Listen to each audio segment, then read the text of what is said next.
there's a huge feminist lie that you're going to be happy as if you have a career and if you are a boss babe and I don't want to be a pick me.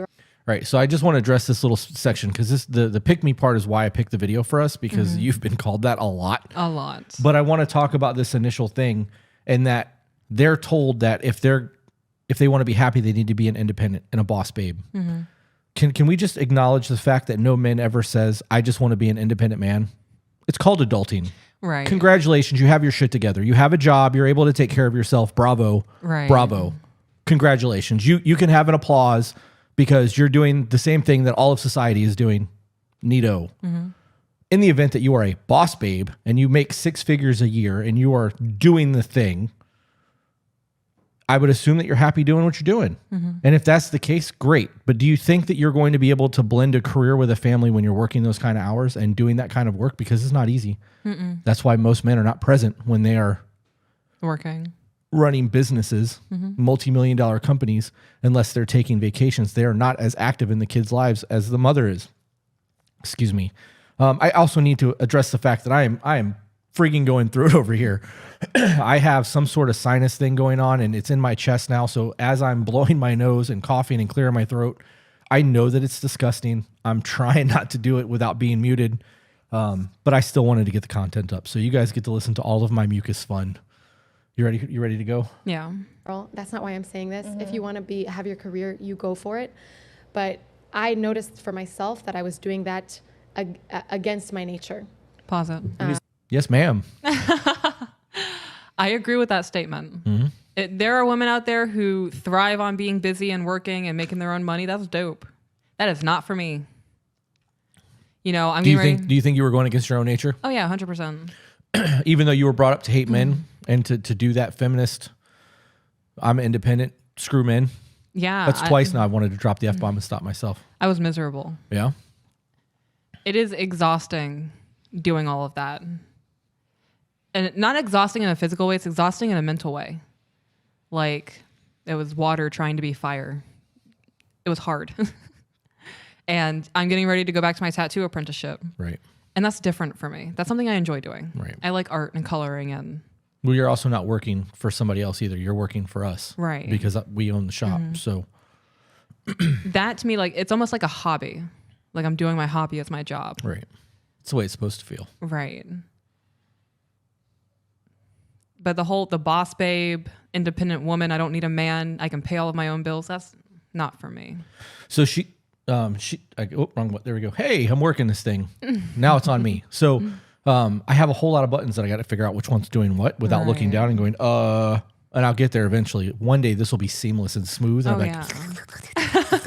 And she said she felt like it went against her nature and she's happier not working that career. Right. You have flat out said, oh no, please don't make me go back to work to 60 hours of work. I don't ever want to do that again. And you have stressed that point over and over and over again. So much so that even in your sarcastic videos, dumbasses in the comments want to, oh, she doesn't want to work. Who doesn't want to work? Poor her not wanting to be an adult. And I'm like, you guys clearly didn't watch the video. Right. So you feel like being at home is more natural for you, or just being the mom and not having to worry about that career? Like, how does that work from the way that you were raised to what you're doing? Does that make sense? Right. So the way that I was raised was, don't depend on anybody. You only have you, take care of yourself. You have to work. You have to make your own money. That's the only way you're going to stay afloat and all that. Yeah. And I did it. I did it for a while. And I was the most depressed I've ever been. I was miserable. Every day I would wake up and not want to wake up. Even though you were making money? Even though I was making money. And I was making damn good money. There was a point that I was making, by the time I was 19, I was making almost $5,000 a month. Yeah. That's a lot of money for a 19-year-old. It is. And then when I became single and I was a single mom, I was making like $5,000 to $6,000 a month, which is still pretty decent. Yeah. And I was miserable. Hated all of it. I hated working 60 to 8-hour weeks. I hated the stress that came with it. The little amount of time that I got to clean. Like Sundays, I would spend 8 hours cleaning because I had no time during the week to do it. Which basically means you get no time off. Right. It's literally work, kids, sleep. Work, kids, sleep. Work, kids, sleep, clean. Mm-hmm. And now, being a stay-at-home mom and a stay-at-home wife, I can plan my own schedule. I can clean. I can cook. I can make sure the house is taken care of. I'm never running out of groceries. You can take naps. I can take naps. I don't have to wear pants. Yeah. I can take a bath. I can dye my hair. I can get stoned. It's medical, guys. It is medical. We have our cards. Yes, I feel more at peace with who I am when I'm able to maintain a household versus providing for it. You want me to get back into it? Was that a definitive? Yeah. I'm done with this Yeah, I'm statement because done. that's what it looked like. Yeah. Yeah. Okay. I just wanted to make sure that we're on the same page and I wasn't, cutting you off. Okay. Thank you. Say pick me girl. Define that. Pick I've heard me, that you know. term a bunch. Yeah. This is why I saved this video. I mean, there are some girls out there that will say things just to please men. Like a pick me. Yeah. Okay. And For so sure. maybe that's why Like for against me, their I'm own like, interests or against their own beliefs, just to get I would say, picked? here's a great example, no shade, but some of the girls on Fresh and Fit, for example, will blindly agree with anything that they're being told so that they don't get abused, verbally abused or whatever, or kicked out or whatever. So that's like, pick me is just, maybe I'm saying it wrong. I don't Rest of that's irrelevant. So, let's go to you. Let's everybody look how good your hair looks. Everybody look how good her hair looks. That red dye just looks so good. You have been called every name in the book. Oh, yeah. Literally every name in the book. A pick me, a a slave. slave. Yeah. A traitor to my own gender. You have been called a lot. Yeah. How does that make you feel? What, her saying that? Yeah. And the fact that dude didn't even know what it meant. It makes me feel like it's a thing that women have decided to call other women. Yep. I don't think I've been called a pick me by a couple of men, but they were like 16 in their profile photo. Not masculine. Right. They're boys. Yeah. I don't know. At first, it really bothered me because I didn't know what a pick me was. Right. And then I had to Google it and use Urban Dictionary. And I was like, wow. Like y'all are really out here. I understand that there are women out there who will like agree just to agree with a man to get attention or whatever. Right. But there's people that do that in general. Right. There are people pleasers. There are people pleasers on both sides of the fence. It doesn't necessarily mean that somebody's a pick me. It just means that they Right. want to go with the flow of things.